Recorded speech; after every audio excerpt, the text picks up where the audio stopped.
I see you. Your eyes. Your hands. Your chips. Everything.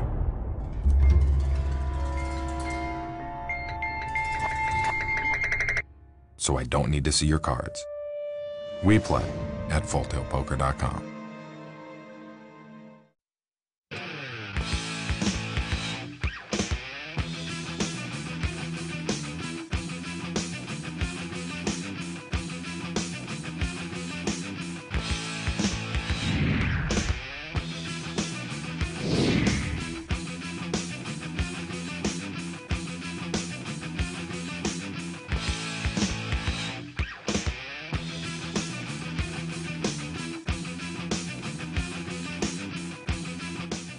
Diego Cortevez. Adam Schoenfeld. Welcome to the Scoop, brought to you by Full Tilt Poker. And we had Carter King on last week. What's his online name? ckingusc. Well known, so people who play online know that he's won over $2 million online. And we had a good time with him last week. If you missed it, it's on Card Player TV. And let's roll into part two. Let's go. So, you were mentioned prominently in the big Michael Phelps news earlier in the year. And without, you don't need to rehash the whole thing, but just what's your relationship with Michael Phelps? And well, one of his best friends was a student at South Carolina and someone I played poker with. So after the WCOOP, he'd come down and visit quite often, and it also doesn't help that my roommate was an All-American swimmer. So between those two connections, I got to meet him a few times, and oh, he's a nice guy. I mean, And you corrupted him. correction, my people corrupted him in my home. No, I was at Foxwoods actually during the whole. Right, you weren't even on the scene. Yeah, I was. So yeah, that's the worst part is I get You've been unfairly tainted. exactly. Okay. And same thing with the selling the bong. That's not all true. That's why I want to clarify it. Yeah. And give you a chance here, because also there's all this talk that this was the infamous, I should say, bong that brought all this unwanted publicity on Michael Phelps.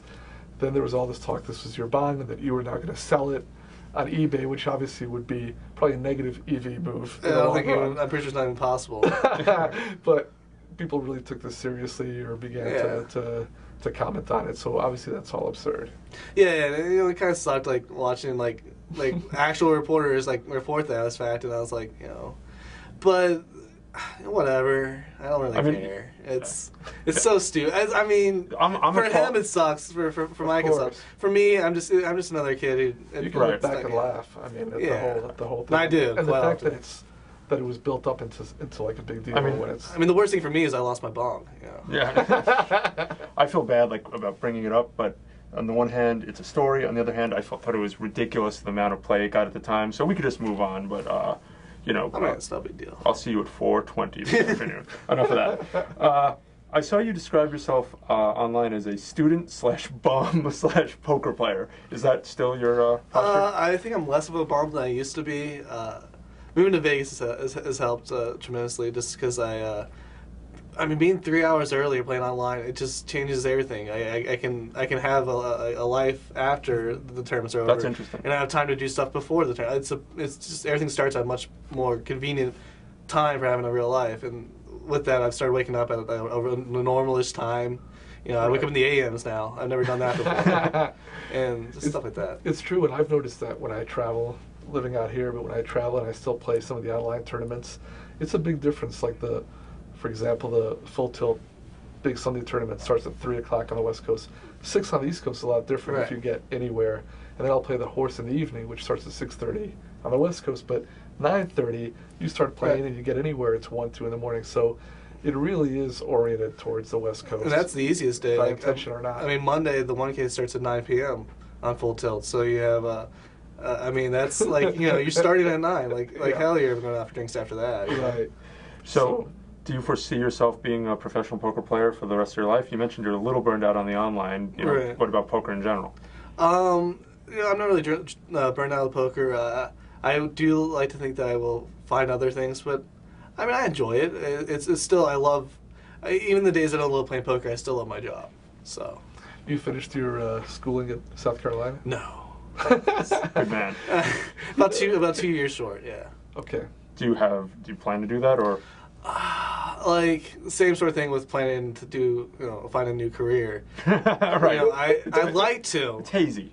Right. I'd like to, but I'm not in a rush to do it just yet. I also am planning on completing my undergraduate studies. I haven't, this is true, by the way, and I only have like one semester, and I've been thinking about this for 20 years. So, Why not? I don't want to be some egghead like you, Diego, who completed several degrees. Well, look how far they've taken me. My brother just graduated from college, and he just got a job working as a RA at a golf school. It's a boarding school for kids who play a lot of golf in Hilton Head, South Carolina. Oh my! It's just like really rich kids who get to play golf all day. I was going to say, this sounds like really rich kids. Right. And he's like an RA. That has nothing to do with like his international relations degree whatsoever. So that's okay as an early. So you haven't had a real job, job. I mean, not since I started playing poker. I worked for Pizza Hut like for a summer, like 2 summers actually. I worked at the Salty Dog Cafe in Hilton Head, if you've ever seen the T-shirts. So you see that having real jobs is not a good, it sucks, sort of. Yeah, I just don't think I could do a boss and, have people tell me what to do and wake up at 9 a.m. Or what time do people wake up at? Even earlier. That's what's frightening.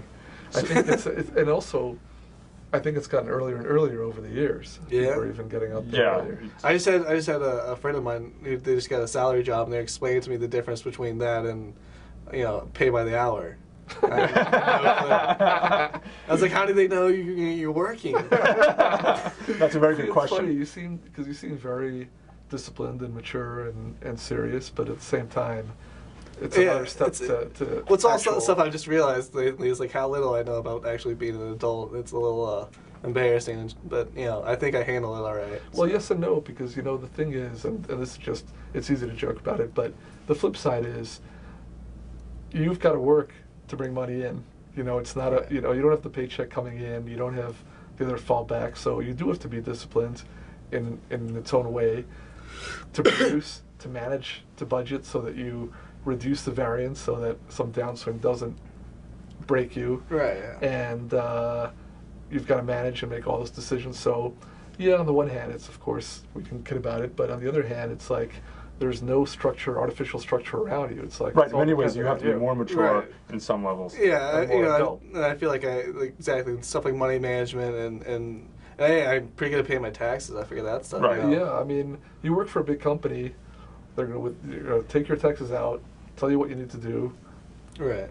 Direct deposit your your pay, and in some ways, it's very paternalistic, and it just seems more adult because you're dressed up nicer and acting more professionally. But speaking of that, are you playing your own bankroll, or are you back now? No, I just right for the series I started getting backed by the Sheets and Backs, the online legends.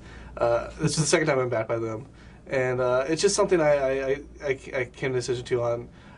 I like having money, and I don't want to lose it all. Right. That's a very good plan. It's something. It's something I battled with for a while, but eventually I decided, especially if I want to play like these big buy-in live events, you just can't realistically afford to do that on almost any reasonable amount of money. Now, you've had tons of success. Do those guys, I know that they're very hands-on in certain ways, do they still consult with you on strategy and go over things with you, or do you on your own? The most I've ever gotten is Cheats send me an email being like, why didn't you shove here? And like the most obvious spot ever. Right. And but for the most part, they respect my play and they understand what I'm doing. just the occasional second guess. Right, yeah. It's just the spots where it was like, like really obvious and like they're like, he's just, I think it's almost a tease to to that point. The answer you always give in those situations, misclick. That's always a good answer. You mentioned card runners. Since you didn't wear the patch, why don't you describe your relationship with card runners and what you're doing for them? Well, I'm making trade videos. I do tournament videos, and I've already done a video on my WCOOP win, and I want to watch that. That's fun. Yeah, it's boring. I'll warn you. But I think there's a lot of good content there. Personally, there's some of the viewers were not so. Like when you say boring, like you didn't do a song, but like like I sat there and folded for most of the tournaments. So that can be instructive. But I like to talk about the theories and the reasons I do what I do, and I like to think that that's going to help a player learn more because they're going to be able to apply it to their own game much more easily than being like, Like, well, I just do crazy play. I mean, I could put up videos of me just like going crazy on everyone, but I don't think they're gonna learn much if I just like be like talking about specific hands in tournament poker. Just it's a means to an end. All that comes down to is the tournament theory and how you're, because each hand is so different because there's so many different variables in tournament poker. There's so many stack sizes, so many everything. It just comes to, I think, understanding the theory is much more important than understanding how to play one or two particular hands. We moved on from the backing, but I'm going to give the contrary view, which is for playing the live tournaments. I totally understand that you go through the World Series, especially now that they've got 40K events, which they never had in the old days, and Bellagio right away has 15K plus a whole series. Money really adds up, plus traveling around and everything can really grind you down. But if you're just playing online, there's so many tournaments that the variance really is reduced. That's the beauty of being able to play so much online. And for like a proven winning player like you, you're giving away, whether it's half your net or less, but you're giving away a substantial portion of your earnings when it is going to balance out and where there's enough action that it would take an incredibly bad run. Whereas if you're playing the WPT circuit, you could go 0 for 10 and you're down $150,000 or something. But online, realistically, it'd be hard to lose hundreds of thousands. My biggest online downswing, I think, was about 60,000. Right. And you can manage that without backing. But the thing is now, and I think part of it has to do with this, the economy and the way live tournaments have slowed up in the last year or so, is just no one's offering live deals, live only deals, especially a player like me. Maybe they want my online action that much more and they're all just messing with me, but I talk to a lot of people and just no one really wants to put up with those swings without getting people's online action. Right. Makes sense. And that's a decent trade-off. Right.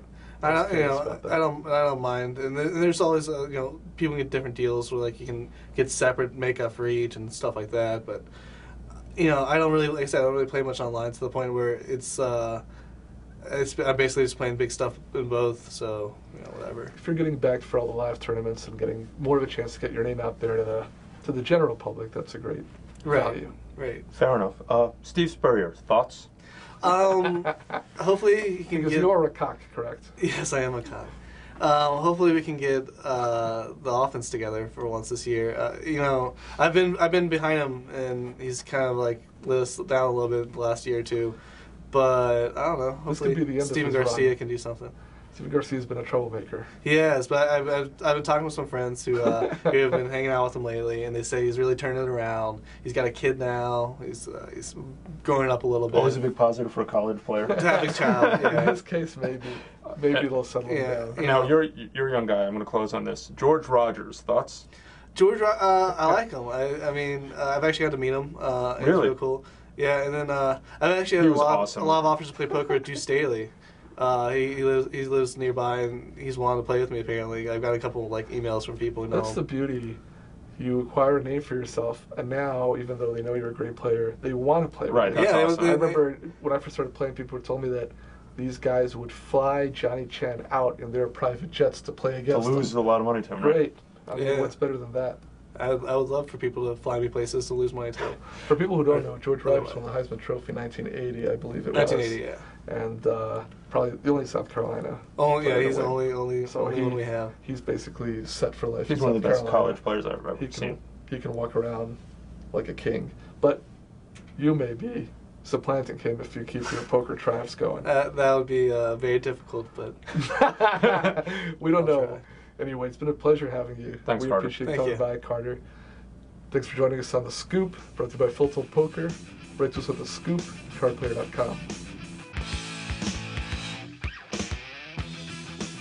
I've seen just about everything. Seen queens overthrow kings, and straights flushed away. I felt the sweat after every re-raise, and nearly buckled after bad beats. Seen rags lead to riches, and witnessed countless miracles on the river. So if you want to play, take a seat and show me something I haven't seen. We play at FullTiltPoker.com.